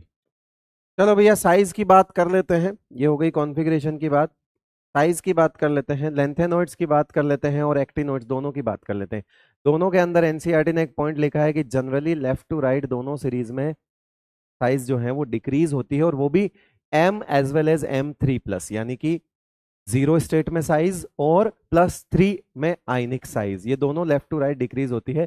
कारण है, लेंथेनॉइड में इलेक्ट्रॉन लगातार 4f में भरे जा रहे हैं, जिसकी वजह से सिग्मा जो है यानी कि शील्डिंग जो है वो कम हो रही है, और शील्डिंग कम हो रही है तो जेड इफेक्टिव बढ़ रहा है, और जेड इफेक्टिव बढ़ रहा है तो साइज घट रही है, उसको बोलते हैं लेंथेनॉइड कॉन्ट्रैक्शन। उसी तरह से एक्टिनॉइड कॉन्ट्रैक्शन भी होता है। एक्टिनॉइड कॉन्ट्रैक्शन होता है जिस तरह से poor shielding of 4f electrons होती है, उसी तरह से poor shielding of 5f electron भी होती है। मोस्ट पावरफुल कॉन्ट्रैक्शन होता है एक्टिनॉइड कॉन्ट्रैक्शन, लेकिन हमारे काम का इसलिए नहीं क्योंकि हम एक्टिनॉइड्स पढ़ ही नहीं पाते। एक्टिनॉइड्स के बारे में बहुत कम क्यों लिखा होता है, क्योंकि एक्टिनॉइड्स सारे रेडियो एक्टिव एलिमेंट्स होते हैं, तो शुरू के 2-4 वाले हम स्टडी कर पाते हैं, उसके अलावा तो हम पढ़ भी नहीं पाते। तो ये रहा आपके पास लेंथेनम से। अब देखो, मैंने यहाँ लेंथेनम इंक्लूड किया है। जब हम लेंथेनॉइड सीरीज की लेफ्ट टू राइट साइज की बात करेंगे, जब हम लेंथेनॉइड सीरीज की लेफ्ट टू राइट साइज की बात करेंगे, तो एक यूरोपियम केस है जो एक्सेप्शनली लार्ज होगा, उसको पटक के यहां ले आओ, वो सबसे बड़ा होगा। बाकी एक को छोड़ दो तो total left to right size जो है वो डिक्रीज ही हो रही है। और जनरली बोल दो, एक को हटा दो तो जनरली हमने बोल ही दिया। अच्छा, +3 में कोई लोचा ही नहीं है।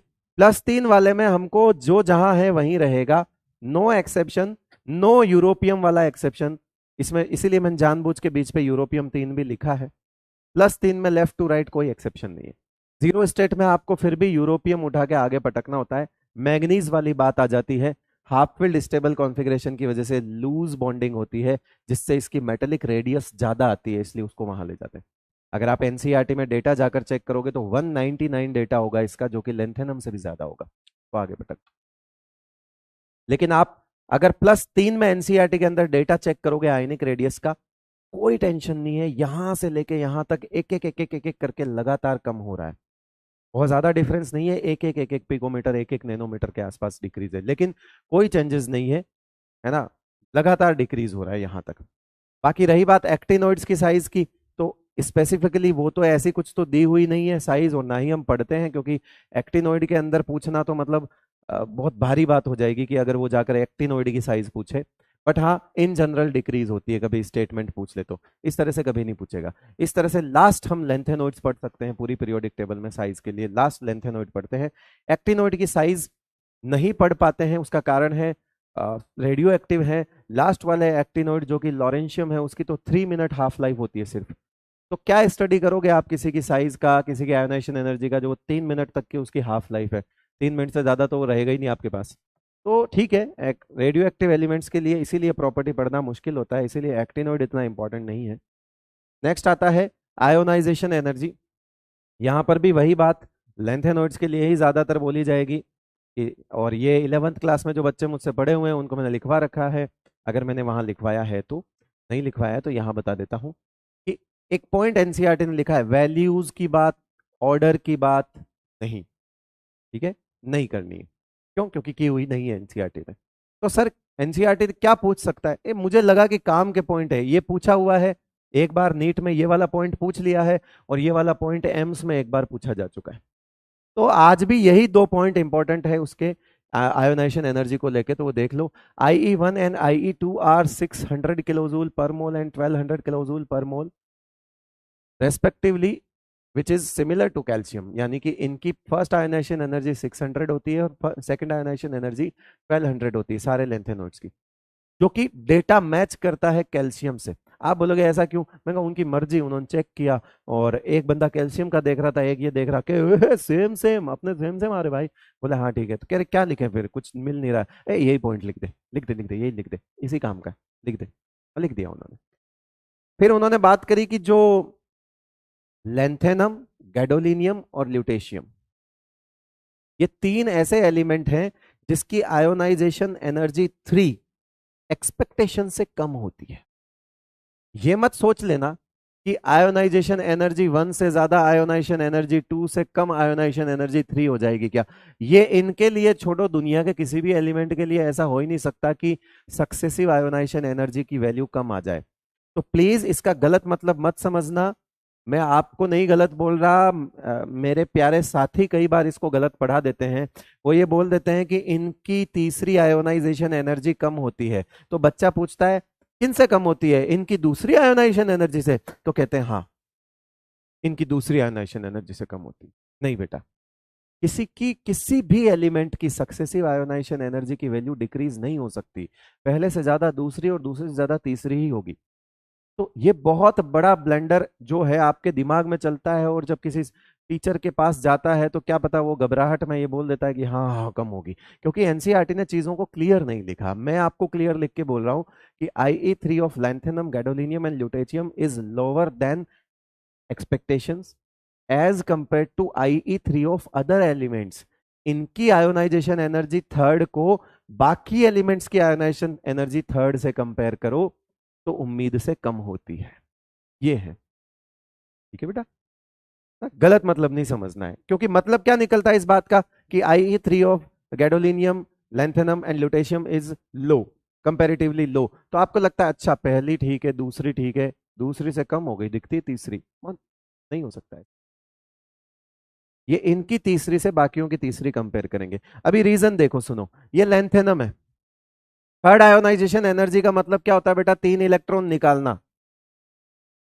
थर्ड आयोनाइजेशन एनर्जी का मतलब क्या होता है, तीसरा इलेक्ट्रॉन निकालना, उसको बोलते हैं थर्ड आयोनाइजेशन एनर्जी। अब मेरी बात सुनना, थर्ड आयोनाइजेशन एनर्जी का मतलब है कि जब मैं ये 2 इलेक्ट्रॉन निकाल चुका होऊंगा और तीसरा निकालने जाऊंगा, ये थर्ड आयोनाइजेशन एनर्जी है ना। ये साइड में समझाया हुआ है आपको कॉन्फ़िगरेशन से, 4f0, 5d1 और 6s2, ये किसका कॉन्फ़िगरेशन है, लैंथेनम का।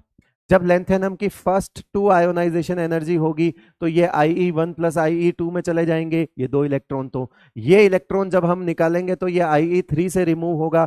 जब आप इसके पास इलेक्ट्रॉन निकालने जाओगे तो ये लैंथेनम क्या सोचेगा कि यार अब इस एक को बचा के क्या करूंगा, अगर ये एक इलेक्ट्रॉन जल्दी से निकल जाए तो मैं तो पीछे इनर्ट गैस जैसा कॉन्फ़िगरेशन बन जाऊंगा। तो इसने कहा कोई भी आ रहा हो जल्दी ले जाओ। जल्दी मतलब इतना जल्दी में नहीं कि IE2 से वैल्यू को कम कर ले, नहीं, कंपैरेटिवली बाकी की तीसरी आयोनाइजेशन एनर्जी से जो है वो कम होगा। क्यों, क्योंकि इसको पता है कि ये एक इलेक्ट्रॉन अगर मैं निकाल दूं ना तो मैं इनर्ट गैस बन रहा हूं, तो ये तीसरा इलेक्ट्रॉन जल्दी रिमूव करेंगे। यही लिखा है, इन तीनों में थर्ड इलेक्ट्रॉन रिमूव होने के बाद स्टेबल कॉन्फ़िगरेशन अचीव होगा, मींस थर्ड इलेक्ट्रॉन जल्दी दे देंगे, इसीलिए इनकी आयोनाइजेशन एनर्जी जो है वो क्या होगा, दो रहा। अब देखो ये रहा, गैडोलिनियम में भी क्या होता है, जिनोन, 4f7, 5d1, 6s2, ये गए IE2 में। IE1 प्लस IE2, पहला इलेक्ट्रॉन यहां से जाएगा, दूसरा इलेक्ट्रॉन यहां से जाएगा। जब आप तीसरा इलेक्ट्रॉन यहां से निकालने जाओगे तो इसके मन में भी लड्डू फूटेगा कि जल्दी जाए, कल मुहा इलेक्ट्रॉन यहां बैठा है, मेरे को 4f7 बनना है, जा रही है, जा जल्दी, तो फटाफट दे देगा। तो इसीलिए तीसरा इलेक्ट्रॉन जब इजीली रिमूव हो जाएगा तो यहां से होगा, और इसीलिए क्यों, क्योंकि उसको पता है जल्दी जा, मेरे को स्टेबल बनने का। इसी तरह से ल्यूटेशियम है, 2 इलेक्ट्रॉन यहां से जाएगा, पहला इलेक्ट्रॉन गया, फर्स्ट आयोनाइजेशन एनर्जी हो गई, दूसरा इलेक्ट्रॉन गया, दूसरी आयोनाइजेशन एनर्जी होगी, तीसरा इलेक्ट्रॉन तुम जैसे ही यहां पे आए और उसने कहा ए भाई ले ले जल्दी लेना भाई, मेरे को 4f14 बनने का भाई इधर स्टेबल।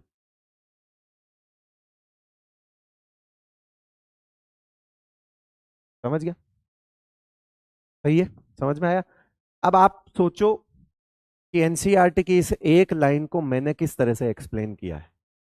ये ऐसी चीजें ही डर भगाती है एनसीईआरटी से, हमारी इतनी मेहनत आपको किताब के पास लाएगी, ये दावा है मेरा। वरना आप उसको ऐसे बोलोगे अरे क्या लिख रहा है, कुछ नहीं समझ आ रहा है यार, ये देखो।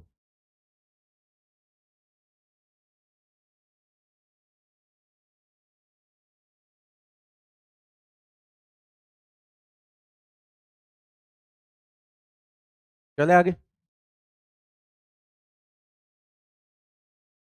4F14 तो पहले से ही था ना वो, एक बच्चा बोला। एक कह रहा है 4F14 तो पहले से ही था। अबे झंडू बाम है, चिमकांडी, ये देख, ये पहले 1 और 2 भी तो थे। ये पूरी कोर में मैं ये बोलूं कि इधर इसको हटा दे, फिर तो ये सिर्फ 4F14 रहेगा ना, स्टेबल कॉन्फ़िगरेशन होगा ना। अभी इसका वैलेंस शेल स्टेबल है क्या? नहीं है ना। इसमें एक पड़ा है, इसमें दो पड़े हैं। ये वैलेंस शेल स्टेबल नहीं है, इसका वैलेंस शेल स्टेबल नहीं है, इसका भी वैलेंस शेल स्टेबल नहीं है। पागल आदमी है क्या तू? है? ऐसा तो तू सब में बोल दे, इनर्ट गैस तो सब में थी ना, इनर्ट गैस तो सब में थी।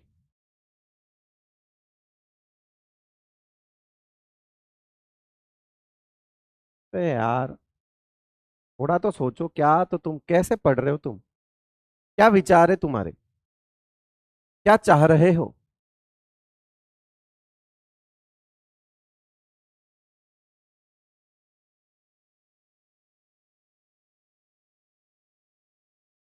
ठीक है भाई। यस।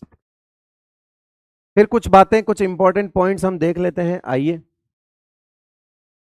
एक्टिनोइड्स के बारे में भी देख लेते हैं। एक्टिनोइड्स की साइज जो है वो लेंथेनोइड्स और एक्टिनोइड्स में साइज का ऑर्डर, एक्टिनोइड्स की साइज ज्यादा होती है। जब एक्टिनोइड्स की साइज ज्यादा होगी तो आयोनाइजेशन एनर्जी क्या होगी? कम होगी। ये जनरली लिखा हुआ है ना, जनरल। हालांकि सारे एक्टिनोइड्स तो हम आयोनाइजेशन एनर्जी उनकी तो पढ़ ही नहीं पाते।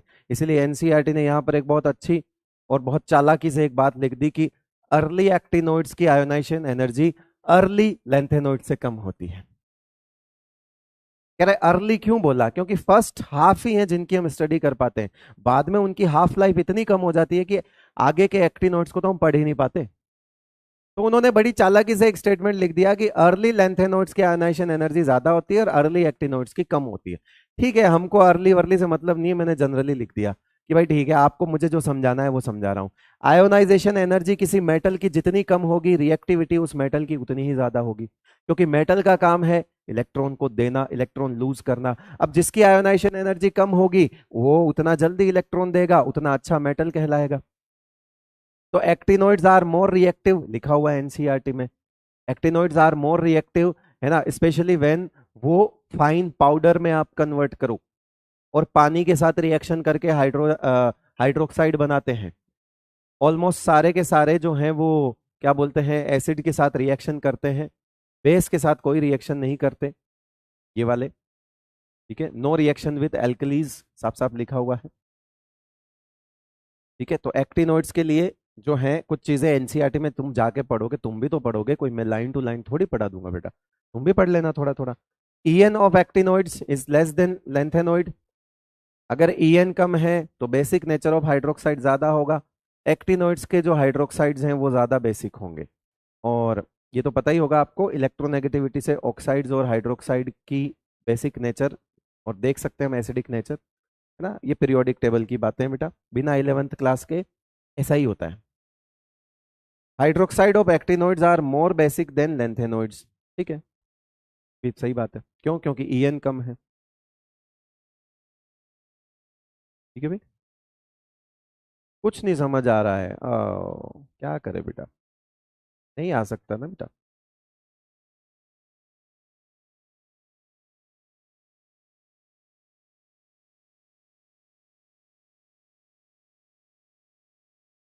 नहीं समझ आ रहा, उसका कारण 11th क्लास का नहीं पढ़ा हुआ है, तो इसलिए समझ नहीं आ रहा है। ठीक है, तो 11th क्लास का बैच देखो, कोई परचेज करो। ठीक है, मेरा फीडबैक खराब मत करना बेटा, और करने से भी कोई फर्क नहीं पड़ेगा, करो तो कर देना, मुझे तो कोई फर्क नहीं पड़ता। ठीक है, मैं तो एक ही स्टेटमेंट लिख दूंगा कि 11th क्लास की वजह से बच्चों को नहीं आता है, तो उन्होंने मेरे सिर पे भांडा फोड़ दिया था।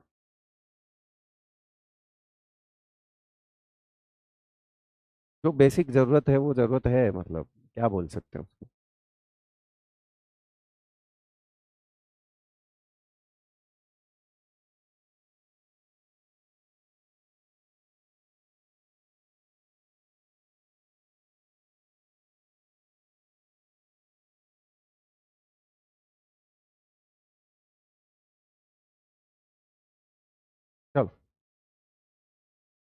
ऑक्सीडेशन स्टेट्स को लेकर काफी चीजें लिखी हुई है। लैंथेनॉइड्स की कॉमन ऑक्सीडेशन स्टेट +3 होती है। वेरिएबल ऑक्सीडेशन स्टेट ये नहीं दिखाते, ज्यादातर ये +3 में ही रहते हैं। ऑल्दो यूरोपियम +2 और YB+2 एग्जिस्ट करता है, ये एग्जिस्ट करते हैं, कैन बी शोन है ना, can be exist. All trivalent ion of lanthanoids are coloured except लालू। लालू कलरलेस होता है बेटा, ध्यान रखना। लालू कलरलेस भी होता है और डायामैग्नेटिक भी होता है। लालू कलरलेस भी होता है और डायामैग्नेटिक भी होता है, याद रहेगा। लालू और बुड़बक, लालू लालू वही लालू, हाँ लालू कलरलेस भी होता है और डायामैग्नेटिक भी होता है, क्योंकि लालू के पास अनपेयर्ड इलेक्ट्रॉन नहीं होते बेटा। लेंथेनम +3 में 0 हो जाएगा, कोई इलेक्ट्रॉन नहीं बचेगा, अनपेयर्ड अनपेयर्ड। और ल्यूटेशियम में भी F14 रहेगा पीछे 3 इलेक्ट्रॉन निकलने के बाद, वो भी क्या हो जाएगा, अनपेयर्ड हो जाएगा।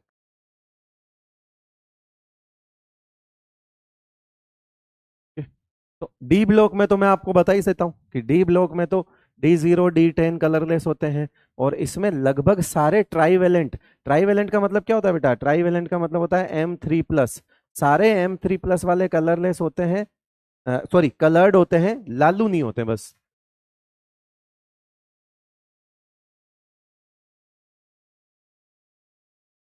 हाँ हाँ बिल्कुल बिल्कुल, जहां जिससे पढ़ना है पढ़ो भैया, बिल्कुल, है ना, कोई फर्क नहीं पड़ता मेरे को।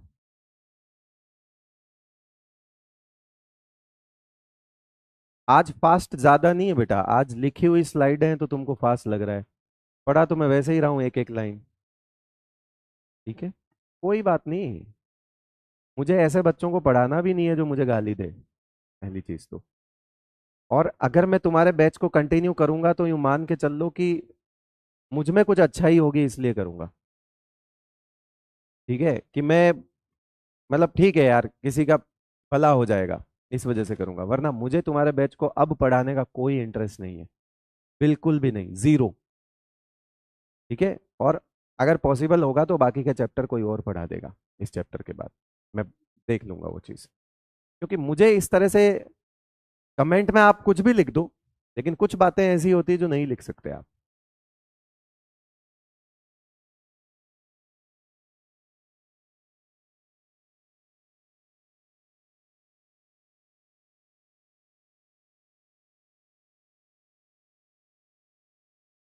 कोई बात नहीं, जिसको जिससे पढ़ना है पढ़े, मुझे मत बताएं यहाँ पे आके कि किससे पढ़ना है। ठीक है, कहीं से भी पढ़िए बेटा, कहीं से भी पढ़ो, एक दिन लौट के यहीं आना पड़ेगा, इतना तो गारंटी है मेरी।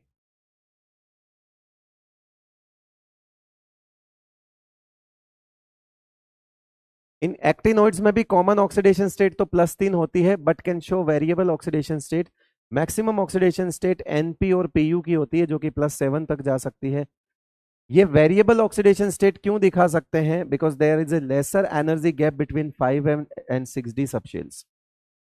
जो 5F और 6D होता है, इनका जो इनर्ट कोर होता है बेटा, वो इस तरह का होता है, 5F 6D और 7S, तो इनके बीच में एनर्जी गैप कम होता है। और लेस एनर्जी गैप होने की वजह से इनमें से कहीं से भी इलेक्ट्रॉन निकल सकता है, क्योंकि बहुत ज्यादा एनर्जी का डिफरेंस नहीं है, तो इलेक्ट्रॉन कहीं से भी निकल सकता है। तो इतना बड़ा ब्रैकेट है इलेक्ट्रॉन निकलने के लिए, तो फिर जब इलेक्ट्रॉन के नंबर ज्यादा निकल सकते हैं तो ऑक्सीडेशन स्टेट शो करने की वेरिएबिलिटी भी बढ़ सकती है, तो वेरिएबल ऑक्सीडेशन स्टेट दिखा सकते हैं। सर ऐसा उनमें क्यों नहीं होता, क्योंकि उनके अंदर 4F 5D और 6S में एनर्जी गैप थोड़ा ज्यादा होता है, तो कंपैरेटिव स्टडी है वो लेंथेनोइड एक्टिनोइड्स की। ऐसे होने को लेंथेनोइड का भी गैप बहुत ज्यादा नहीं होता है एनर्जी गैप, लेकिन अगर हम कंपेयर करें तो फिर 5F 6D और 7S में एनर्जी गैप उनसे भी कम है, मतलब यहां से इलेक्ट्रॉन निकलने में और आसानी रहती है हमारे लिए। एक चीज पे फोकस करिएगा, इनकी कॉमन ऑक्सीडेशन स्टेट +3 होती है। ठीक है, इसका मतलब है अगर आप EU+2 और YB+2 को देख रहे हो तो थोड़ी देर के लिए ही देखोगे, ये भी अपने +3 में ही जाएंगे, चाहे ये चाहे हाफ फिल्ड F7 हो, चाहे ये F14 हो, और चाहे ये F0 स्टेबल हो, मतलब इनर्ट गैस टाइप वाला। ये चाहे स्टेबल क्यों ना हो, आप देखोगे इनके कॉन्फ़िगरेशन स्टेबल है, फिर भी ये +3 में जाएंगे। क्यों? क्योंकि लेंथेनॉइड्स जो हैं बेटा, वो उनकी यूनिटी है, एक तरह से यूं समझ लो। ये मर जाएंगे, मिट जाएंगे, लेकिन जब बात +3 की आएगी तो सब के सब +3 में जाना चाहेंगे। यानी कॉमन ऑक्सीडेशन स्टेट इनकी +3 ही है। चाहे वो स्टेबल कॉन्फ़िगरेशन क्यों ना हो, वो फिर भी 3 में जाना चाहेगा। तो जरा एक चीज बताओ, अगर ये 2 वाले 3 में जाएंगे तो ऑक्सीडाइज होंगे, और जो ऑक्सीडाइज होते हैं मतलब जिनका खुद का ऑक्सीडेशन होता है, वो क्या होता है बेटा? वो रिड्यूसिंग एजेंट होता है। तो आगे थोड़ी देर बाद हम पढ़ेंगे कि ये दोनों रिड्यूसिंग एजेंट होते हैं। ये 4 से 3 में जाएगा तो इलेक्ट्रॉन खाएगा, इलेक्ट्रॉन खाएगा तो खुद का क्या करवाएगा? रिडक्शन। जिसका खुद का रिडक्शन होता है वो क्या होता है बेटा? ऑक्सीडाइजिंग एजेंट होता है। तो ये सीरियम +4 ऑक्सीडाइजिंग एजेंट होता है। जो बारीकियां तुमको मेरे लेक्चर में मिलेगी ना, वो बारीकियां तुमको नहीं मिलेगी कहीं पे अभी तक। तो अब 2-3 साल में कॉपी हो गई हो तो एक अलग बात है, वरना बेटा मैं उन टीचरों में से नहीं हूं। मैं साफ बोलता हूं, मेरे को डी ब्लॉक स्टार्ट करने में इंट्रोडक्शन का एक लेक्चर नहीं चाहिए। मुझे डी ब्लॉक स्टार्ट करके ये नहीं सिखाना है कि स्कैंडियम से शुरू होता है, फिर भी बताया है मैंने इस बार, है ना। और डी ब्लॉक एलिमेंट्स वो होते हैं जिनमें आखिरी इलेक्ट्रॉन डी। में क्यों बताऊं? मैं जब 11th में पढ़ा चुका हूं तो क्या तुम्हारी ड्यूटी नहीं बनती कि 12th में किसी चैप्टर को पढ़ने से पहले उससे रिलेटेड सारी चीजों को हम एक बार पीरियोडिक टेबल वगैरह में पढ़ लें या 11th में पढ़ लें? ये तुम्हारी ड्यूटी है भाई।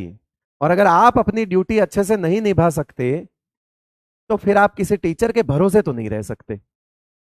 इस चीज का अच्छे से ध्यान रख लेना। किसी भी टीचर के भरोसे नहीं, मैं सिर्फ मेरी बात नहीं कर रहा, किसी भी टीचर के भरोसे नहीं रह सकते। कोई बैठकर यहां तुमको 11th एज इट इज नहीं पढ़ा लेगा। और अगर कोई पढ़ाता है और वो अगर 10 से 12 लेक्चर में डी एंड एफ ब्लॉक पढ़ाता है, तो बेटा फिर वो तो तुम पढ़ लो यार। 10 से 12 लेक्चर में अगर डी एंड एफ ब्लॉक पढ़ना है तुमको तो तुम पढ़ लो। पढ़ाने वाले हाइड्रोजन 5 से 6 लेक्चर में पढ़ाते हैं। अब तो वो चैप्टर हट गया, क्या होगा उनके 5 लेक्चरों का बेचारों का। इस बार मैंने फिर भी 4 लेक्चर लेने हैं इसमें, क्योंकि थोड़ा सा वेटेज बढ़ गया है। वरना ये एक वन शॉट है, ये एक्चुअली वन शॉट वाले चैप्टर होते हैं।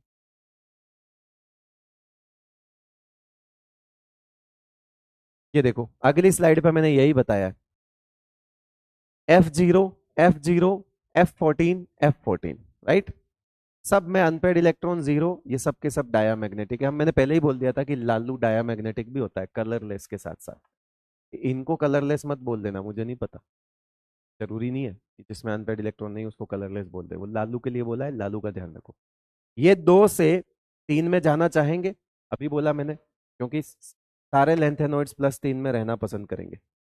अगर ये 2 से 3 में जाना चाहेंगे तो ये रिड्यूसिंग एजेंट का काम करेंगे। और ये जो सीरियम +4 और TB+4 है ना, अगर आप देखोगे तो सीरियम +4 और TB+4 है, ये भी 3 में जाना चाहेंगे, ये ऑक्सीडाइजिंग एजेंट का काम करेंगे। सीरियम +4 बहुत अच्छा ऑक्सीडाइजिंग एजेंट होता है, इतना खतरनाक ऑक्सीडाइजिंग एजेंट होता है कि ये पानी को भी ऑक्सीडाइज कर सकता है। यानी पानी के अंदर मौजूद उस ऑक्सीजन को -2 से 0 में ले जाके ऑक्सीजन रिलीज करवा सकता है। पानी का ऑक्सीडेशन का मतलब होता है बेटा पानी से ऑक्सीजन गैस निकाल देना, वो पानी का ऑक्सीडेशन होता है।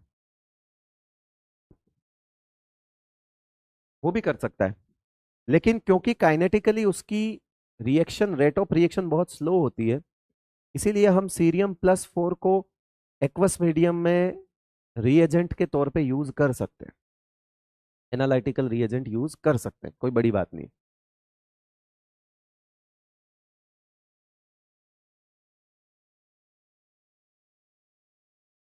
लिख दिया होगा। ये सारे पॉइंट है ना, कोई कितनी मेहनत कर ले, ये वाले पॉइंट से जब सवाल आएगा ना, उस वक्त डिफरेंस क्रिएट होता है। ये पॉइंट्स, ये पॉइंट्स जब पढ़ाएगा ना, सवाल तो यहां से आएगा।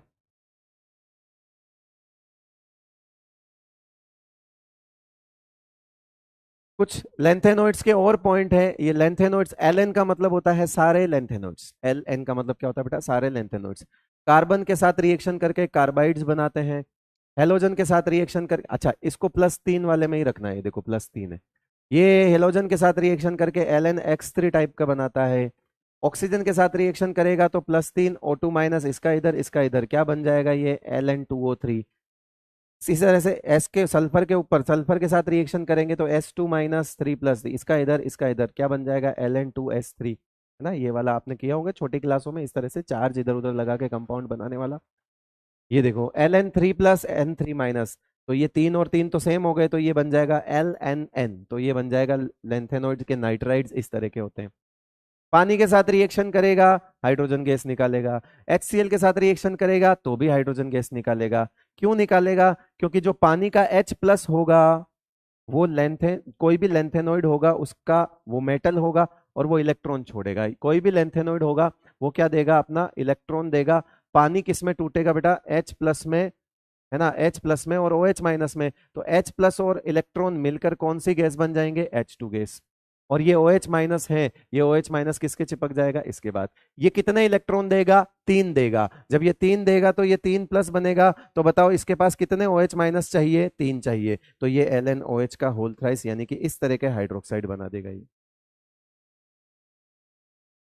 ये काम ऊपर भी सेम हो रहा है, बस वहां पे ये H और OH था, यहाँ H और OH नहीं, H और Cl है, तो अकॉर्डिंगली निकलेगी तो हाइड्रोजन गैस वहां पे भी। बट जहां पर LnOH का होल थ्राइस है वहां पे LnCl3 बन जाएगा।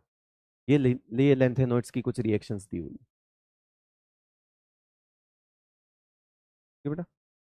इसमें ज्यादातर आपको जो प्रॉब्लम कर सकता है ना, वो ये कर सकता है Ln3C, Ln2C3, Lnc2। ये थोड़े अलग से याद रखने पड़ेंगे, इनके फॉर्मूले थोड़े अलग से याद रखने पड़ेंगे बेटा, है ना। कार्बाइड्स होते हैं वो, कार्बाइड्स तो आपने पढ़ ही लिए होंगे ऑर्गेनिक में। ये रही वो बात जिसकी मैं कर रहा था, ये देख लो। Cerium+4 is oxidising agent. Cerium+4 can be used as analytical reagent in aqueous medium. Aqueous medium का मतलब क्या हो गया, H2O। एक्वस मीडियम का मतलब क्या हो गया, H2O। रीजन है, kinetically rate of reaction is very slow, है ना, between Cerium+4 and H2O। Cerium+4 H2O को ऑक्सीडाइज कर सकता है, थर्मोडाइनमिक्स ये कहती है। लेकिन काइनेटिक्स ये कहती है कि जब तक ये करेगा तुम अपना काम करके निकल लो, है ना। तुम अपना काम करके निकल लो, क्यों, कि ऐसे होने को उसकी वैल्यू ऐसा दिखाएगी, उसकी ई नॉट वैल्यू इतना दिखाएगी कि आपको लगेगा पानी के साथ कर ही नहीं सकते, ये तो ऑक्सीजन को ऑक्सीडाइज कर देगा। लेकिन काइनेटिकली उसकी रेट ऑफ रिएक्शन बहुत स्लो होगी, आप कर सकते हो। जब तक वो काम शुरू करेगा तुम अपना काम खत्म करके निकल लोगे, तो इसीलिए हम इसका यूज कर सकते हैं। ये पॉइंट से सवाल आएगा, फिर क्या करेगा, इस पॉइंट से सवाल आएगा, फिर क्या करेगा, है, क्या करेगा। तारीफ नहीं कर रहा हूं, पर इसका रीजन फोन करके पूछते हैं हमसे। क्या पढ़ ले फिर,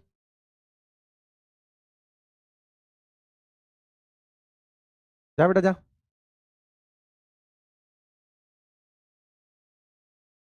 क्या करें, तुम कंपटीशन करते हो हम भी करेंगे फिर, तुम भी करते हो ना।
जाओ, खुश रहो।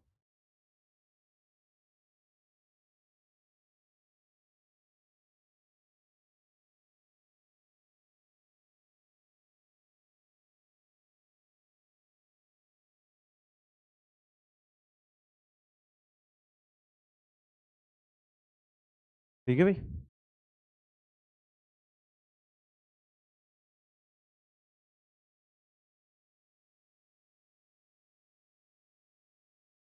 चलिए, मेरी तरफ से एफ ब्लॉक कंप्लीट है और डी एंड एफ ब्लॉक भी कंप्लीट है। आप सब लोगों से रिक्वेस्ट है कि इन नोट्स को कम से कम 4 बार रीडिंग लगा लेना। 4 बार रीडिंग लगाने के बाद एक बार एनसीईआरटी की रीडिंग लगा लेना। 4:1 का रेशियो रखना, 1:1 का रेशियो भी मत रखना। बाकी अपनी अपनी कैपेबिलिटीज के हिसाब से चेक कर सकते हो, कोई दिक्कत वाली बात नहीं है। 1:1 तो मत रखना, 4 नहीं तो कम से कम 2 बार ये, एक बार वो। जब 2 बार ये पढ़ लो तब उसको एक बार पढ़ना।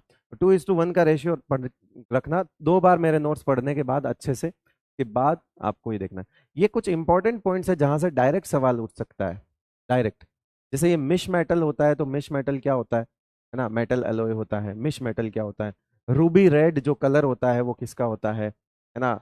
एमरल्ड जो होता है ग्रीन, वो कलर किसके वजह से होता है? तो ये सब कहीं ना कहीं आपके यूसेस और एप्लीकेशन में लिखे हुए हैं। ठीक है, तो आप ये देख सकते हो। जैसे मिस मेटल की बात करें, मिश मेटल की, है ना, तो ये वो है। ये इसमें पॉइंट गलत बनाया हुआ है।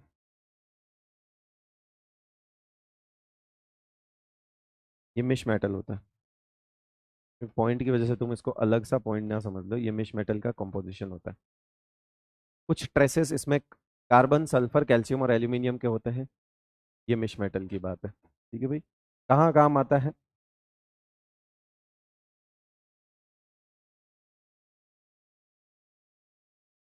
ठीक है भाई, चले आगे। इसको अगर मिश मेटल को आप मैग्नीशियम वगैरह के साथ मिक्स करो तो, मतलब ये मिश मेटल भी अपने आप में एक मेटल ही है, मेटल अलॉय ही है। फिर इस अलॉय को आप, इस पूरे अलॉय को आप किसी और मेटल के साथ मिक्स करके अलग अलग यूज ले सकते हो। लाइक अगर इसको आप मैग्नीशियम के याद यूज करते हो तो जो बंदूक की गोलियां वगैरह हैं, बुलेट के जो शेल्स होते हैं, कवर बनाने के लिए काम में आ सकता है। ये सब चीजें। ठीक है भाई, चलो भाई। ठीक है, कल वाला लेक्चर आपको रिकॉर्डेड मिलेगा, उसमें एनसीईआरटी की इंपॉर्टेंट लाइंस हैं स्टेबिलिटी को लेकर, और क्वेश्चंस हैं। एनसीईआरटी की लाइंस को भी देख लें और क्वेश्चंस भी देख लें, बहुत इंपॉर्टेंट है। कल का लेक्चर आपको रिकॉर्डेड मिलेगा, रिकॉर्ड कर चुका हूं मैं आज ही उसको। और सबको बहुत बहुत शुक्रिया। Thank you, thank you so much. Happy Diwali, और मजे करिए।